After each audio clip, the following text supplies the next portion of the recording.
I wanted to talk today briefly about the future of cheating in Call of Duty.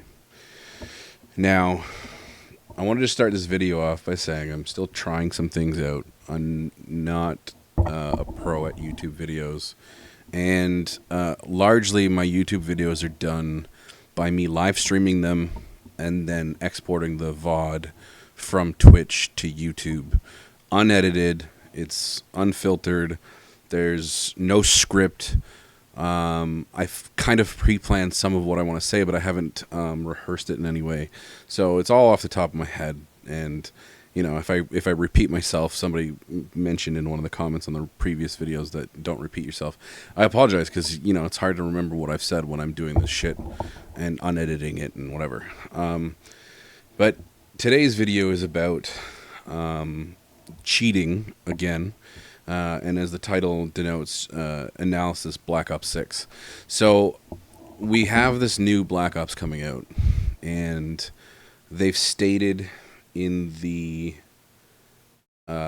release a bunch of new features that they wanted to showcase, or not even just new features, but old features that are returning. And some of those are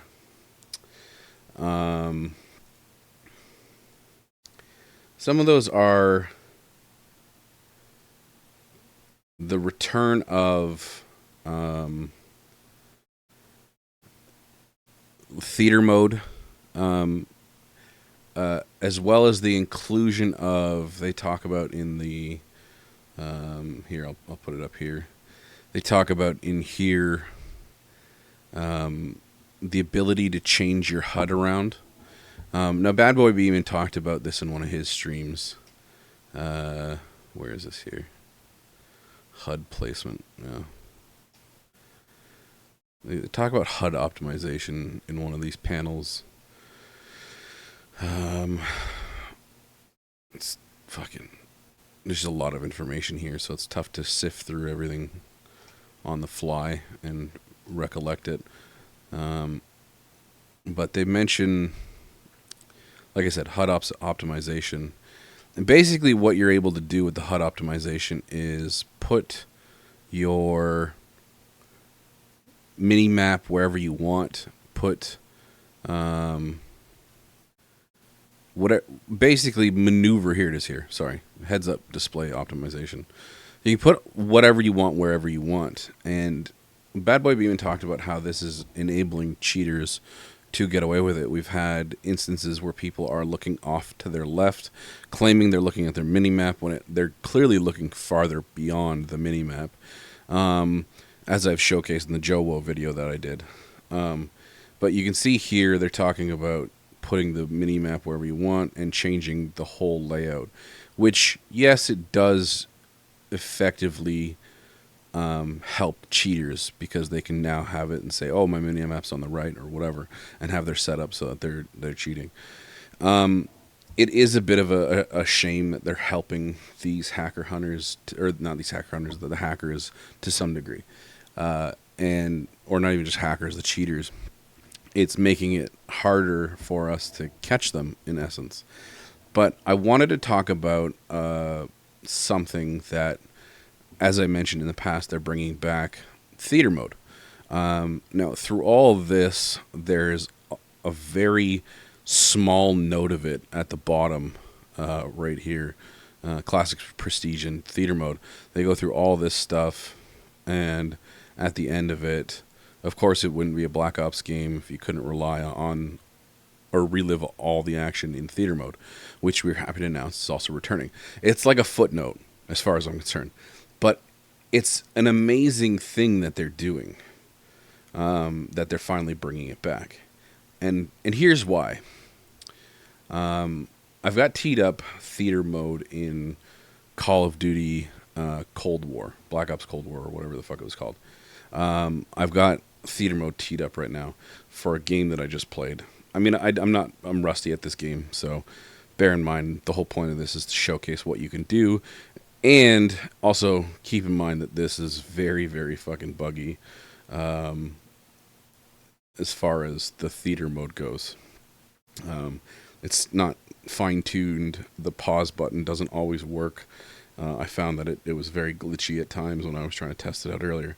But for the sake of the video, you can see here, it has your different controls. So left trigger, right trigger, left on the D-pad, right on the D-pad. They do different skips forward and skips back.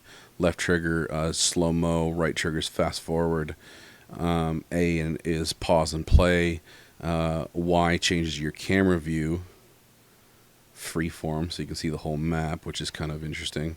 And then you have right bumper and left bumper, which this is the point that I wanted to touch on. It allows you to see every person's perspective.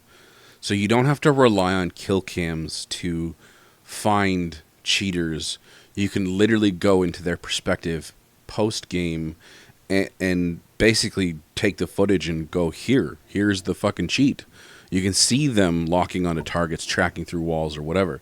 But it also creates an ability for someone like Grandpa Hacks, who uses the hacks to showcase and catch these cheaters. It creates the ability for him to go in these save files and watch it from his perspective with the hacks on, and be able to go through and see this person's clearly watching this person walk through the wall, or like locking onto them through the wall. Because without that perspective, we wouldn't be able to. Now, I think it would be beneficial to have something like that, because if you go to like the streamer mode, or not the streamer mode, you go to the some of the LAN events that they have a caster who's got all the perspectives, and they have ESP. They can see the people through the walls that the enemies can't actually see. So they can see like wall tracking and that sort of stuff in those modes, which actually helps catch cheaters in those events to some degree. But you can kind of see here, like from this perspective, you can watch people play and gauge how they act in the game, whether they're cheating. I had a few moments in this game where I got killed, and I was like, that's fucking sus. Even for now, playing this for the first time in forever, I'm like, this is super sus. These guys are doing something sketchy, whatever. And then I go back and watch this VOD, and it's like, okay, clearly they're not, gods of this game, and they're just like everyone else. So this is one person I thought was sketchy, Young Fly Flash. He had some snaps that were a little iffy. I was watching this guy on my team. That's not bringing it up now. Yeah, it doesn't always give you every person. This guy had some weird snaps. I don't know if they're right in the beginning, but he had some weird shotgun snaps where he did a complete 180 and shot a guy while he snapped to him. I think it's coming up here in a bit. But you can kind of go through this footage and go, okay, this is sus. This guy's doing some suspicious shit. Send it into Activision or whatever, and it gives us a bit more evidence to play with. And I'm glad that they're bringing it back. I wish that we could find a way, because I'm not like that. That was a weird snap, in my opinion.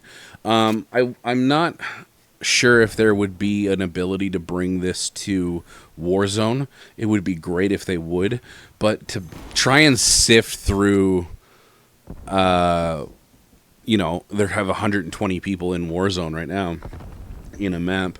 To try and sift through 120 people to get their perspective, I mean, you would almost want a list that you could scroll through and pick the players that you want to view and do that. But also the data that would take to keep track of everybody on a map that size. I don't know how much data this takes that they have here for this game. See that, like, that was a weird fucking shotgun in my opinion. But I don't know how much data this takes to save this game and save everybody's perspective. There's another one that was sus to me. And I just think it would be amazing for them to have this integrated into Warzone. If we had it in things like Resurgence, if we had it in, Warzone itself, you wouldn't have to rely on someone else's VOD. You wouldn't have to, like, Bad Boy Beeman relying on the VOD of someone else on Twitch and scrolling through and checking. You could go on the game file. There was at one point the ability to go onto your friend's name and click on their games that they've saved or whatever and watch their footage. So you could, if they had that integrated, you could go and watch the stuff live in the game. You could even have Grandpa Hacks again. He could go and click on someone's name and watch it with his hacks to show. But if they integrated in the theater mode the ability to have the ESP, I don't know if that would be able to transfer over to the in-game, but if it was integrated in, it would be a beneficial thing moving forward to catch cheaters and to prevent cheating. Because when you have these files, this footage, it's a little easier to find the suspects, the sketchy shit that goes on. And I think it definitely gives a better stance on this person's suspect in cheating. It gives us the ability to present more solid, concrete evidence in that turn. So I really hope that they're not gonna just put a bastardized version like this one is. This one's very, very rudimentary, and it's very buggy. I hope that they fine tune it. I hope that they give you the ability to go to each. Oh, maybe you can do it. No, I don't think you can. But to go to each player like this and select them. See, like even that's jumping forward and backward because I'm using the D-pad. That's weird. That shouldn't do that. That's how buggy this thing is. I'm literally just scrolling through the player list and it's skipping back and forth. But I think that they're making some ground in helping prevent cheaters with having theater mode, at least mostly in multiplayer. It's not so much helping us with Warzone unless they find a way to integrate it in. But fingers crossed. I mean, it would be nice to have the ability to go back and watch your game files and catch cheaters, especially when they're like super blatant ones that we've seen with Rockma, pushing to a guy who's underneath her like 3 levels down and trying to catch them. Now, I also wanted to talk a bit about surround sound or spatial sound or all that shit with people claiming that audio cues are the bee's knees. This is how we're catching people. This is how we're not catching people. This is how we're finding people, and this is how we're able to make it appear that we're ESP, but we don't. We're just hearing them. It can give you directionality, sure, but I had an incident in Modern Warfare 3 last night where I came across this person who was coming at me, and they were sliding. Now, obviously you can hear sliding to some degree, but if you're hearing footsteps and you go to turn to shoot, right, and they slide at the last second, you're not going to be aiming down low. You're going to be aiming torso height. And so the directionality, like the audio, doesn't necessarily determine if they're crouching or they're standing, especially if they're slow walking.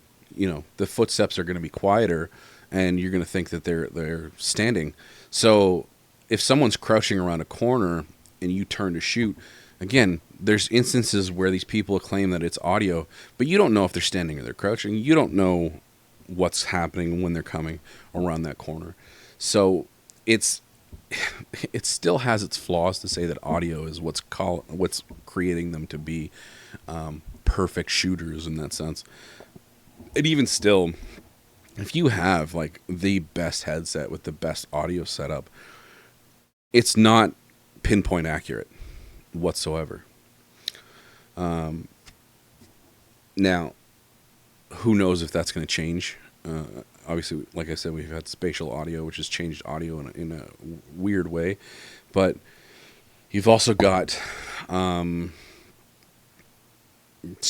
tweaks here and there that create louder footsteps and things like that. Still doesn't tell you pinpoint accurately where that person's going to be, as much as people claim it does. The other thing that I wanted to talk about a little bit too is reaction time.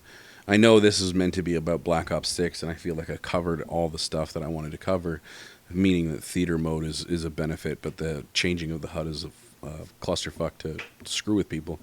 I wanted to talk about reaction time.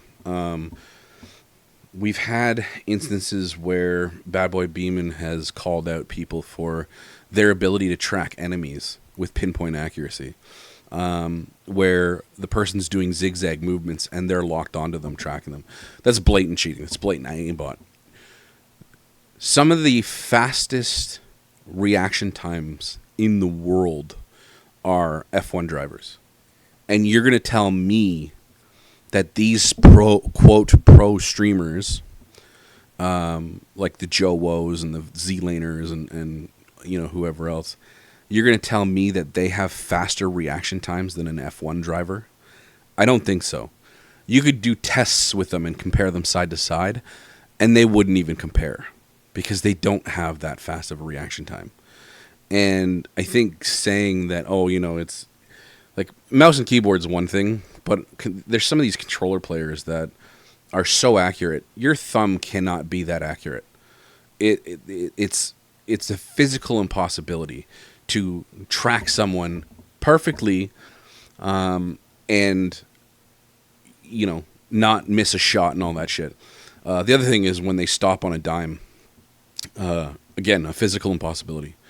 It's not possible for someone to stop center mass perfectly with their thumb and not have some mild corrections in that aim. It's a little bit easier with a mouse and keyboard because the movement is very jerky. It's not as smooth as with a controller can be because it doesn't have the curves as you would say. But, you know, these guys post these settings that are supposed to help, but they really don't make that much of a difference. And the reality is a lot of the times they have aimbot that's sticking, or something that's sticking. Even with aim assist, it does not create the ability to stop on a dime. You still have some overcorrection. And I know people are going to be like, no, it's just because you're a shitty player and you're not that great and whatever.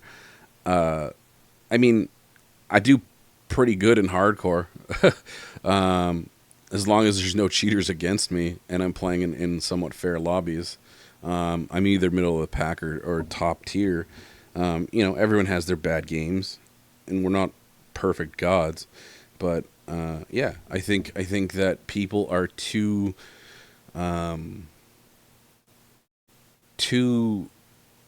sold on the cult mentality of some of these streamers, and too dick riding of them to see past the cheats, and they just like. They're so blinded by their love for these people that they want to think and believe that they're genuine when a lot of the stuff they do is physically impossible. I mean, you hear them defending shit that's blatant, and it's just ridiculous. So I feel like I've covered everything I wanted to cover today. It's about 20 minutes of a video so far. Hopefully people like what I had to say. I'm still figuring this stuff out. I'm not, you know, perfect at this stuff yet, and I never thought that I would be doing YouTube videos, but people tend to like the stuff that I have to say. So at the end of it all, I want to say, just use some critical thinking when dealing with this stuff. Don't pick sides until you kind of see everything that is there to see, because not all the time you're going to have somebody who's genuine and telling you the truth. And even if it's on one side or the other side, you can have the hacker hunters who are so dead set on something and they're missing small details. We had an incident with Bad Boy Beeman the other day where he was criticizing Aiden for blatant wall hacks. But there was an incident in that video where you can see the person running by a billboard in the like peripheral vision. Now, I would argue that there's no fucking way Aiden saw that guy, because, we're reviewing footage, and if you blink, you missed it. And in that fucking video, Aiden didn't look anywhere but the center of the screen. He was, like, his eyes didn't move an inch. And so it's tough for me to say it's, one side over the other. But there's enough evidence pointing to Aiden being a cheater, and even him, joking around about it in many different stances. But it's use critical thinking. Don't take one side over the other. Clearly, people are going to assume that I'm, dead set on being a hacker hunter, and not thinking critically and not being able to see if someone's telling the truth. But I mean, I think there's a lot of stuff out there that's blatant, and that's, again, my opinion. So hopefully this has given you guys some information, and it's not just me rambling on about a bunch of bullshit, because that's what it basically is. Have a good one.